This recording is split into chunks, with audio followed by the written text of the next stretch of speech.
Bonjour et bienvenue dans ce point bourse du 24 janvier 2022. Je rappelle que les informations et analyses données sur cette chaîne sont données à titre indicatif et ne peuvent pas être considérées comme un conseil en investissement.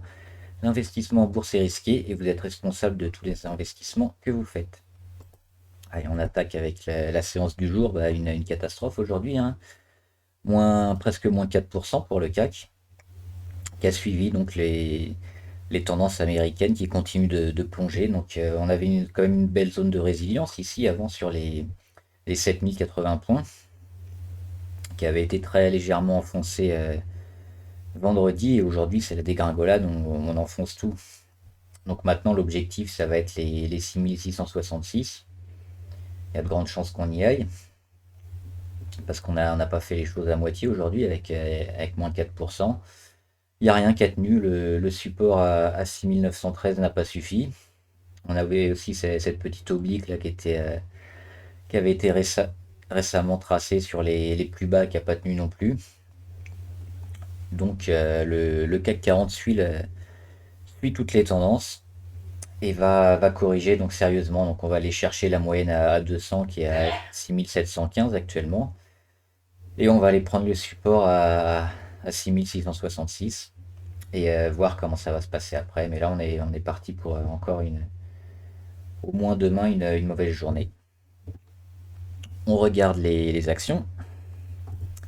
Alors Accor, elle était bien montée. Elle avait encore buté à nouveau sur les 32,6. Là, c'est une petite résistance qui coïncide avec une oblique. Donc, quand c'est comme ça, généralement, ça corrige encore juste après. Donc, ça a été fait aujourd'hui. Le marché a bien aidé, hein, avec les ventes un peu partout. Je pense que ça va encore continuer demain, parce qu'on était déjà assez haut au niveau du RSI et de la MACD. Donc là, on est en phase de correction. Et avec la situation de marché qu'on a actuellement, on va certainement aller chercher encore plus bas assez rapidement. Donc pourquoi pas les 29 ou les 29,70 à minima. Donc Accor, on va jouer contre Accor, hein, ces prochains jours. Alphabet, hop, ils sont là. Alphabet, on parlait d'un support à 2666, il a explosé. Donc on oublie Alphabet, il y a toutes les grosses entreprises américaines, les GAFAM, qui ont pas mal de procès contre eux en ce moment. Il y a aussi l'administration Biden qui les aide pas beaucoup. Des lois antitrust. Donc tout ça, ça aide pas les Alphabet, les Meta Platforms, Amazon, etc. On a vu Netflix il y a pas longtemps. Donc pareil, toutes les technos sont en train de corriger très très sérieusement. Donc on va les laisser faire et puis on va les reprendre au plus bas. Pour l'instant, on ne sait pas jusqu'où ça va tomber, donc on les laisse tranquilles. Avancium. Avancium, on regardait ce point à 15,56, qui nous servait normalement de rebond pour la valeur, pour vraiment déclencher une deuxième vague. Eh ben, elle n'a pas eu lieu. Aujourd'hui, avec la catastrophe, Avancium n'a pas fait partie des valeurs qui ont été résilientes. Donc elle a corrigé comme les autres, même plus, hein, moins 7% aujourd'hui. Donc très négatif, hein, sur Avancium. C'est le point à pas dépasser pour vraiment donner une nouvelle relance au titre. Donc pareil, on l'oublie. Claranova, c'est pareil. Alors Claranova, il y avait le petit gap là qu'elle allait chercher. Donc ça, la correction jusqu'à 5,70 était normale. Après, elle a fait un gros chandelier là, moins 7%. C'est encore assez moche aujourd'hui. Donc du coup, on est juste au-dessus de la moyenne à 50 jours. Et puis le dernier support qu'on avait ici, qui était important, c'est 5,14. Donc si demain on va chercher encore les 5,14, on risque de casser en dessous et de relancer une séquence baissière sur Claranova. Donc c'est un peu la dernière chance pour le titre, c'est de rester au-dessus des 5,14 pour confirmer son retournement. Sinon elle va réintégrer et puis on va lâcher aussi Claranova.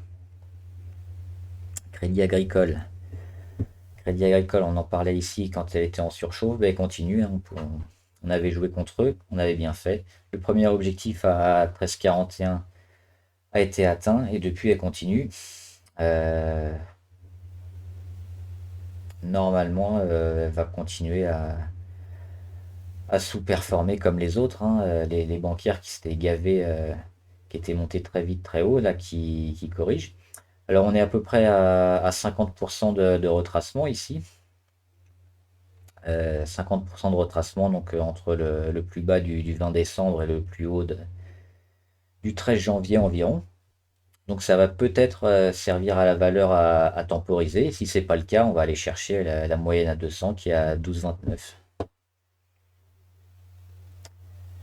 La Française des Jeux, pareil, on en parlait vendredi, c'était cette zone ici sur les 36 qui avait été testée plusieurs fois et qui pouvait soit servir de rebond pour repartir, soit casser violemment. Bah, elle a choisi de casser violemment et d'aller vers les 34,5.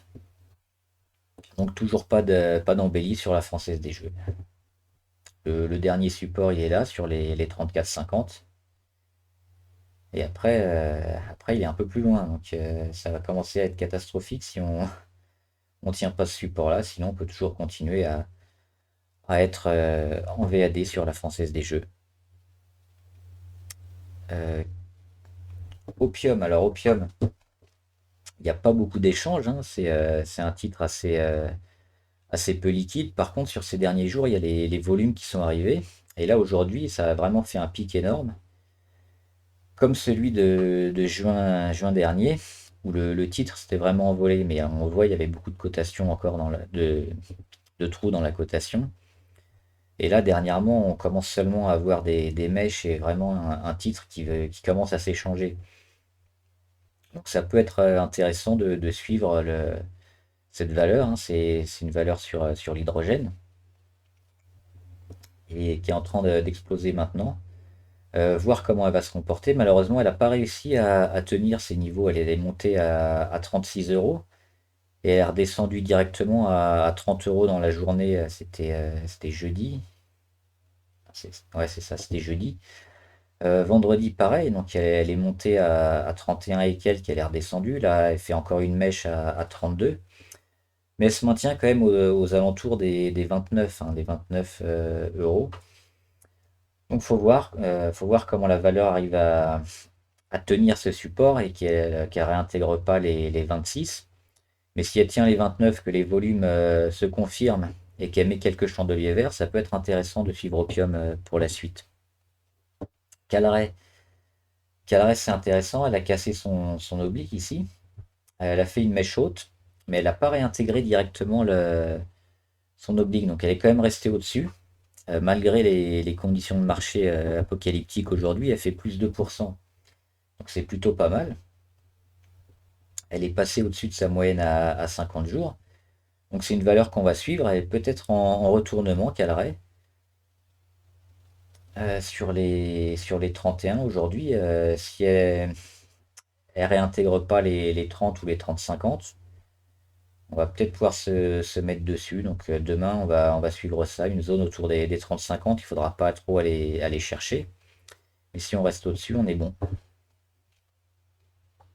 L'Oréal, alors L'Oréal, ils ont été chercher le gap qui était à 369 après leur grosse montée et puis leur plafond ici sur 430. Malheureusement, ils ont encore tout enfoncé aujourd'hui et ils n'ont pas tenu ce niveau à 370. Donc L'Oréal continue de dégrader. Le prochain support, il est sur les 350.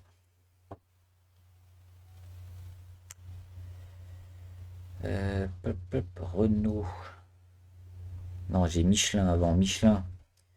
Bah pareil, hein, on était en VAD sur Michelin, ça continue. Le premier objectif, il a été atteint aujourd'hui sur les 145.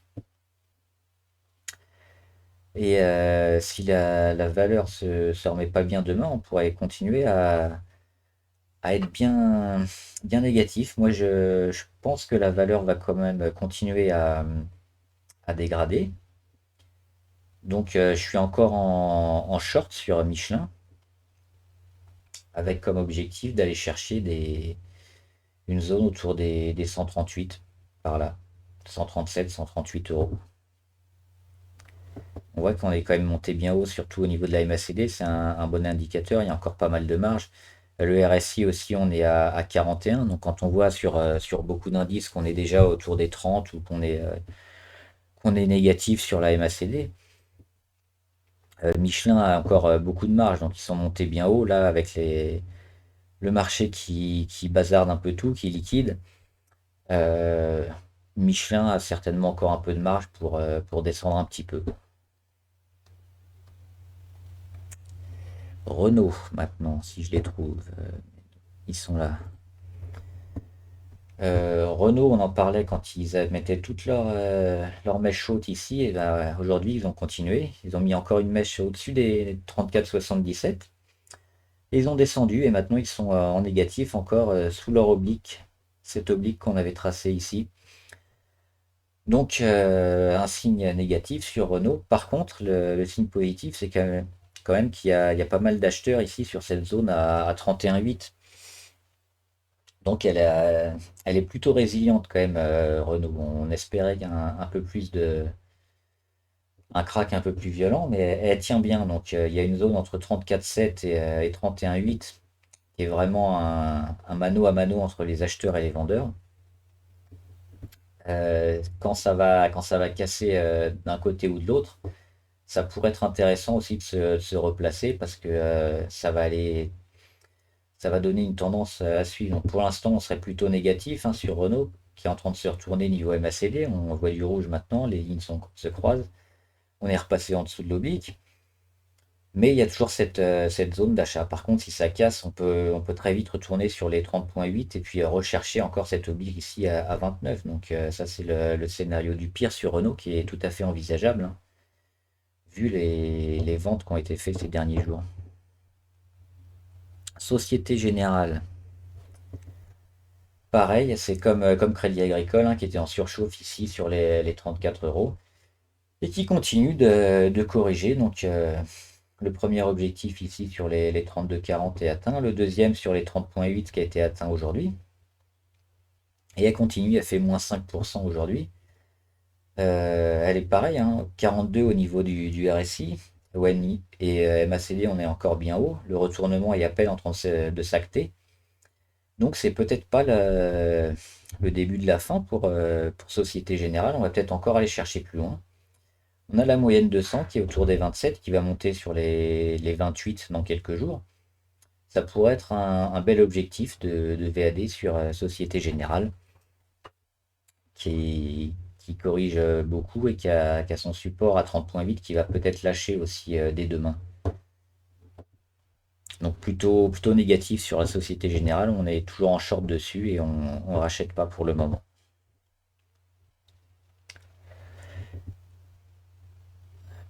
Ubisoft. Alors Ubisoft, un peu décevant aujourd'hui, hein, moins 4%. Pour autant, ils sont toujours intéressants parce qu'ils sont au-dessus d'une zone autour des 48, qui est vraiment un point pivot sur la valeur. Maintenant, il va falloir arrêter de descendre et puis si on touche les 48, bah, ça voudra dire retour à la case départ pour Ubisoft. Pour l'instant, c'est pas encore le cas, mais quand on fait moins 4%, c'est quand même que les nouvelles sont pas très réjouissantes. Donc on va surveiller hein, les 48 et partir si la valeur vient les toucher. Par contre, si on repasse sur les 50-51, la correction sera peut-être terminée. Donc là, on est en phase de pullback sur Ubisoft. Il faut voir aussi la volatilité, hein. En phase de pullback, normalement, la fin de volatilité annonce le début du rebond. Donc là, on a un grand chandelier. Donc là, c'est pas encore le cas. Il faudrait mettre 2-3 jours où on a des petits chandeliers. On va surveiller tout ça. Vivendi. Vivendi, on surveillait les 11,42 qui nous servaient de support à pas casser pour la valeur. Elle les a enfoncés aujourd'hui. On avait aussi cette oblique ici qui était bien tenue, hein, qui avait été marquée plusieurs fois, mercredi et vendredi. Donc aujourd'hui, il a été cassé. Et puis on casse aussi le support à 1,42. Donc on oublie Vivendi pour un temps.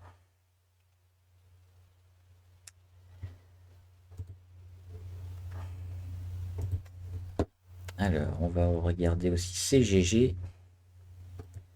CGG, pareil, qui est en pullback. Donc après sa belle montée, hein, on avait cassé les 0,77, on a marqué un point haut ici sur les 0,87. Là, on fait le retracement, le pullback sur la moyenne à 200. On va attendre que l'action se tasse, mais dès que le rebond va s'effectuer, on sera pas mal, hein. Pour l'instant, on est plutôt positif encore sur CGG, qui bazarde pas tout, même s'il y a un moins 7% aujourd'hui. On a cette zone ici entre 0,67 et 0,72. Le moins qu'on va aller tester, le mieux ce sera, hein. Donc si on reste dans des zones autour de 0,7 et qu'on repart, on sera positif. Par contre, si on commence à aller tester les 0,67 et partir sous la moyenne à 50 jours, ça va être compliqué pour ces GG. Le grand, donc comme ils sont là, le grand, comme beaucoup, hein, d'où l'importance de mettre des stop loss et de suivre soit les obliques ou les moyennes, parce que là on avait comme une belle alerte sur le grand ici, sur les 99 euros. Si on restait en position et qu'on vendait pas, on passe de 99 à 89, donc c'est une perte assez énorme. Donc là, se servir des obliques et des supports pour sortir des positions, c'est important. Donc j'avais plein de valeurs aussi. Là, j'ai mis le grand, mais je pouvais en mettre plein. Pareil, où les stops se sont déclenchés aujourd'hui ou vendredi. Ça permet quand même d'éviter les grosses catastrophes. LVMH, alors le luxe, LVMH, Hermès, Christian Dior qui ont un peu de mal. On était dans une zone un peu presque de relance, et puis finalement aujourd'hui ça a cassé, hein, comme tout le CAC. Donc on va laisser les valeurs dégradées. Pareil, on avait cette oblique ici pour sortir, si on était rentré récemment sur LVMH sur les 680 à peu près, entre les 680 et 683.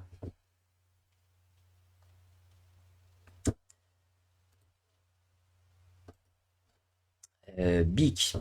Alors BIC, on serait peut-être rentré dessus s'il n'y avait pas les conditions de marché actuelles qui étaient un peu négatives en ce moment. Donc on surveille quand même. Parce qu'aujourd'hui, quand le marché perd en moyenne 4%, eux, ils prennent plus de 2%. Donc ça montre qu'il y a des investisseurs qui s'intéressent pas mal.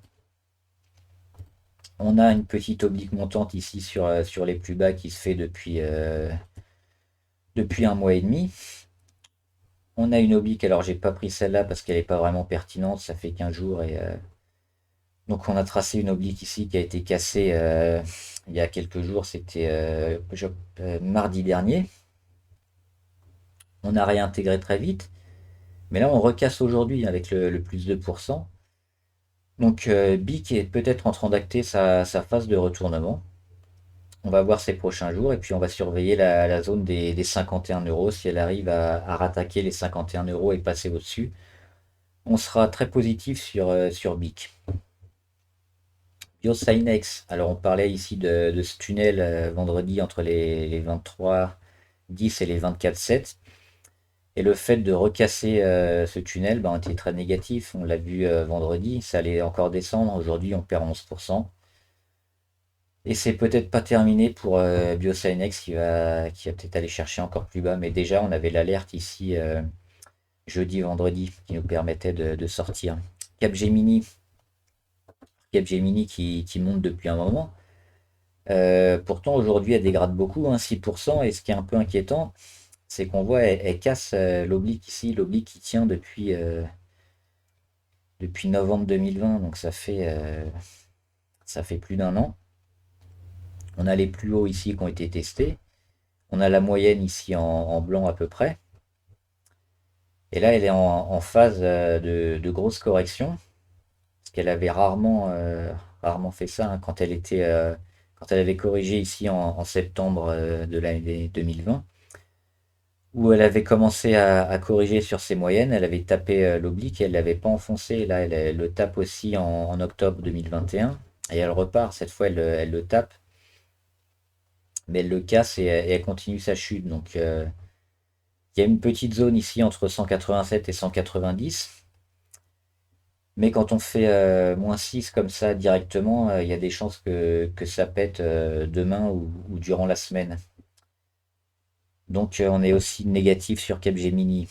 Katana, Katana qui est bien monté, qui était en zone de surchauffe ici sur les 7,90. Donc on pouvait alléger ou vendre et forcément là ça corrige encore. Euh, Katana c'est un peu comme Capgemini, hein, depuis un moment ils font que monter.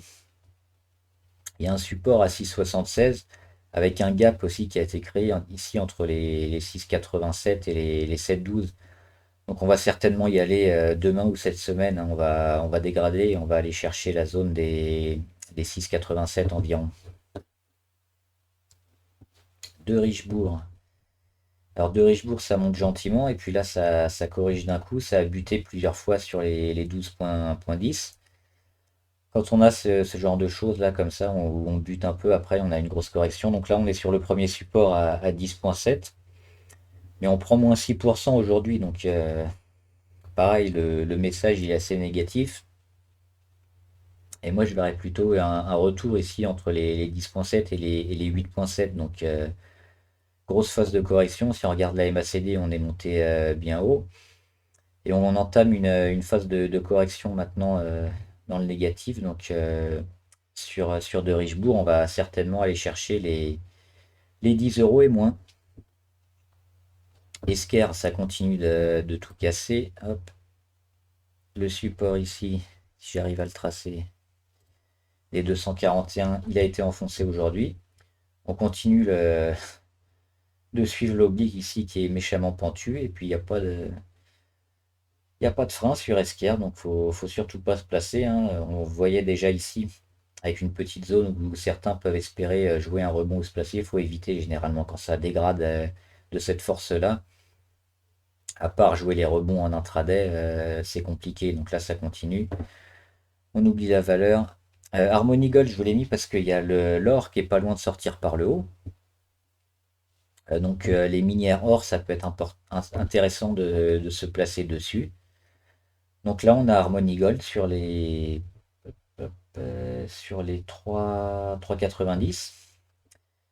Donc il travaille autour de sa moyenne et puis sur débordement des 4,20 à peu près, 4,20, 4,30, ça pourrait être intéressant de se placer. Donc si elle remonte dans la semaine dans ces eaux-là, il faudra sûrement se placer sur Calray ou une autre minière or. Ça peut être intéressant. On voit que l'or, ça c'est l'once d'or en dollars.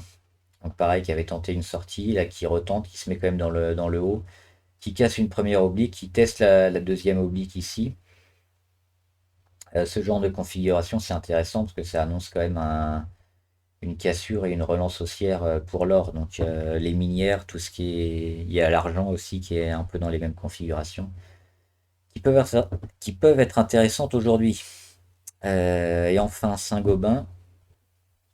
Saint-Gobain, pareil, hein, l'importance de mettre des stops sur les supports. On était monté très haut très vite, on avait un support à 64,9. C'était parfait pour mettre un stop loss ici. Parce que là, on était pareil en zone de surchauffe. On était monté, on va le voir, hop, ici, on avait pris quasiment 20% en 17 séances. Donc forcément, il y a de la correction après. Donc on ne sait pas jusqu'où ça monte. Donc c'est intéressant de garder la position et de ne pas vendre quand on arrive comme ça dans le haut des Bollinger, parce que ça peut continuer à monter. Mais mettre un stop loss ici sur les 64,9, on le voit, ça a été testé, puis ça finit par casser. Et aujourd'hui, on perd 8%. On casse en plus un autre support à 60,50 qui avait permis à la valeur de lâcher les chevaux un peu. Donc là, c'est vraiment très négatif sur Saint-Gobain, qui réintègre la figure et qui réintègre même l'oblique qu'elle avait cassé précédemment. On est en dessous de la moyenne à 200 jours, donc tout est dans le rouge pour Saint-Gobain. On verra les prochains jours. On va peut-être aller toucher les 56,90. Mais moi, je serais assez négatif quand même. Donc ça va peut-être un peu construire, mais une fin de semaine compliquée pour Saint-Gobain et pour tout le reste. Et il en reste un. Non, c'est tout, c'est fini. On a vu tout à peu près. Donc, pensez aussi à jouer contre le marché, hein, quand c'est comme ça, mettre des positions en vente à découvert, parce que là, c'était le moment, et ça continue, ça fait quelques jours, voire quelques semaines qu'on en parle. Des shorts, ça marche en ce moment. Ça permet de limiter la casse ou même d'être gagnant. J'espère que la vidéo vous a plu. Abonnez-vous pour être au courant des dernières vidéos qui sortent avec la petite clochette YouTube. Partagez cette vidéo avec des amis ou des investisseurs que ça puisse intéresser. Et laissez en commentaire les valeurs que vous suivez et que vous voulez qu'on analyse, on le fera ensemble. Bon trade, salut!